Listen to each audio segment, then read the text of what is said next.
Have you ever wondered whether eating meat is compatible with spiritual practice? Is there a way for Buddhist practitioners to maintain their commitment to non-violence while considering their dietary needs? And if so, what is the truth behind the notion of 5 clean meats in Buddhist teachings? Welcome back to the channel. Today, we'll be discussing a topic that touches on both our daily lives and our spiritual practices. Should Buddhist practitioners eat 5 clean meats? We'll dive into the deeper meaning of food choices in Buddhism and what they reveal about the teachings of compassion and mindfulness. Join me as we unravel the truth behind these teachings and explore how to make food choices that are in harmony with Buddhist principles. What are the 5 clean meats? First, let's define the 5 clean meats.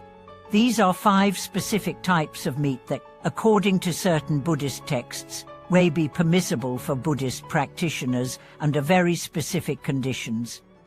The 5 clean meats are: meat from animals that have not been seen being killed, meat from animals that have not been heard being killed, meat from animals that have not been witnessed dying, meat from animals not killed specifically for the person eating it, meat from animals that have not been killed by the person consuming it.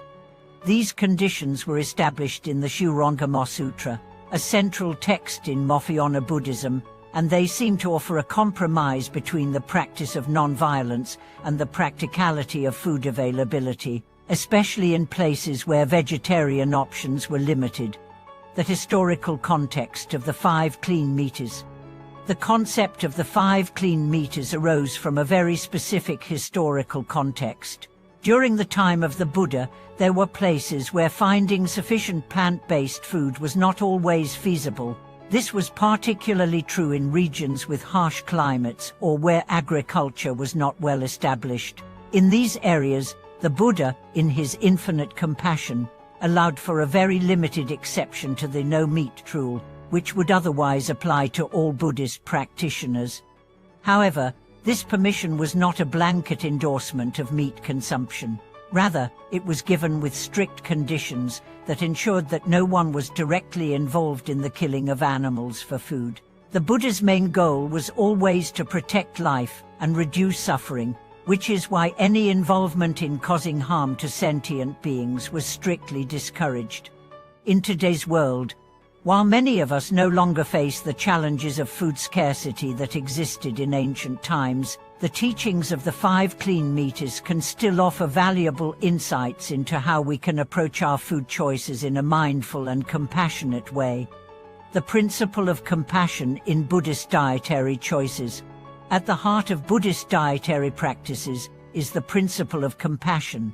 Buddhism teaches that all beings, regardless of their form, are worthy of respect and kindness.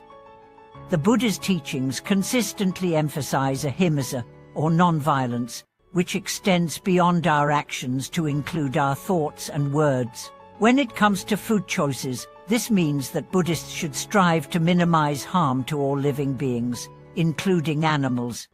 The core reason why the Buddha discouraged eating meat was not merely due to the act of consuming animal flesh, but because it often involved direct harm to another sentient being. Even if the animal was not directly killed for the person, eating meat could still perpetuate systems of violence and suffering, particularly in societies where animals were raised and slaughtered for human consumption. The moral dilemma: can Buddhist practitioners eat meat?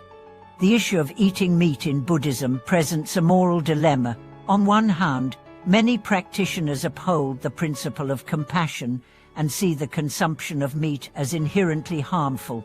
On the other hand, there are cases where meat consumption is not linked to direct violence, and in some Buddhist communities, it is considered acceptable, especially when alternatives are scarce.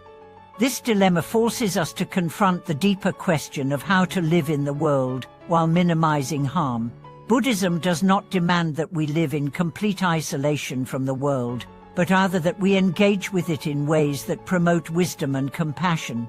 When making dietary decisions, this means asking ourselves, how do our choices affect the suffering of others? Are we contributing to systems of harm, or are we working to alleviate suffering wherever possible?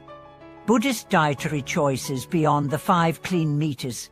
In many modern Buddhist communities, especially those in urban settings, the practice of vegetarianism is more common. The idea of vegetarianism goes beyond avoiding the 5 clean meters. It is rooted in a deeper commitment to sustainability and compassion for all living beings. The act of choosing plant-based foods is often seen as a way to avoid supporting industries that rely on animal suffering for profit.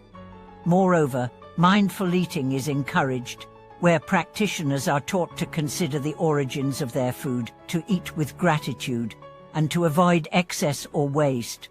The Buddha himself emphasized the importance of moderation and mindful consumption in the teachings of the Middle Way, which advocates a balanced approach to all aspects of life, including eating.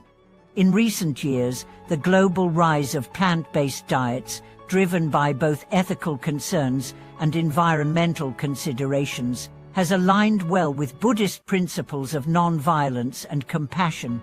This convergence suggests that Buddhist practitioners today are in a unique position to not only follow ancient teachings, but also to advocate for food practices that are in harmony with the modern world's challenges. How to apply Buddhist principles to food choices. While some Buddhist communities may still consider the 5 clean meters acceptable under certain conditions, the broader trend in modern Buddhism is to encourage vegetarianism as the default practice. However, this is not a rigid rule, but a practice rooted in personal reflection and understanding. Buddhist practitioners today can approach food choices in several ways. Choose foods that align with non-violence. This includes being mindful of where our food comes from, whether it's plant-based or animal-based. Practitioners are encouraged to select food sources that are aligned with compassion and sustainability.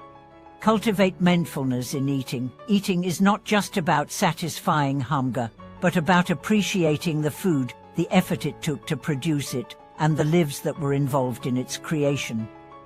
Being grateful for the nourishment provided and reflecting on the interconnectedness of all life is a fundamental practice. Understand the interconnection between food choices and suffering. The Buddha's teachings encourage us to examine our choices and their consequences. Whether it's the impact on animals or the environment, our food choices should be made with awareness of their wider impact. Final thoughts: the role of wisdom in dietary choices. The Buddha's teachings offer profound insights into how we can live wisely and compassionately. In making food choices, whether eating meat or adopting a vegetarian diet, the most important factor is awareness. Being aware of the potential harm our actions cause, understanding the impermanence of all things, and striving to alleviate suffering are the core principles that guide us in our spiritual practice. Food is a central part of our lives, but it's also an opportunity to practice mindfulness, compassion, and wisdom. It serves as a reminder that every small action, including our dietary habits, can reflect our deeper spiritual values. Thank you for watching today's video. We hope that this discussion on the 5 clean meters and the broader implications of food choices in Buddhism has been insightful. If you found this video helpful, please share your thoughts in the comments below, like the video, and don't forget to subscribe for more content on spiritual practices and mindful living. Stay tuned for more discussions on living a compassionate and mindful life.